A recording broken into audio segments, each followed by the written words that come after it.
नमस्कार जय जगन्नाथ स्वागत करछि मोर आउट नुआ वीडियो। तो मु कॉलेज बाहर मु आज प्रथम थर पर कॉलेज जाऊँगी। अरे ना ना प्रथम थर नुह मु माने गोटे मास पर जाऊँगी तो मुझे प्रथम थर जाऊँ छुट्टी करी घर रही जाइए गोटे मास से गोटे मास पर जाऊँगी आज कॉलेज बाहर से मोर प्रथम थर। तो मुझे रेडी घर बाहरी आसली मो साइकिल धरी एना मत बजार पर्यंत जावा पड़े मुझे 4-5 मिनट लगे बजार आसी पहुँचा मुझे पहुँची गली खाली अपेक्षा बस आसले जीव बस भी पूरा ठीक समय पलि आसला आमर ये गोटे पिला तो ये बस आस पछरे सी आस माने एते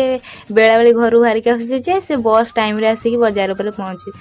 बसटा जाकि पूरा सीधा कॉलेज सामने रहा आमको तो पूरा सहज बस तो प्रबल भिड़ होते खाली तापर आम पलि आसलु आम कॉलेज को क्लास टे लेट रे थिला से आम पलि आसलु ये बसापी खरार टे बसापी आम क्लास टाइम है आम पलू ये गोटे पिला जिते भी घर बाहरिक आसुना कहीं बस टाइम अनुसार पूरा ठीक टाइम आसी बजार पर पहुँची जाए मानिया पड़ो। तापर आम क्लास टाइम होगा आम पूरा दौड़चु कहीं क्लास न कले गोटे आबसेंट पड़ज से आम चाहूना कि गोटे आबसेंट पड़ज तो आम पलि आसलु क्लास कर तो रही जय जगन्नाथ देखा।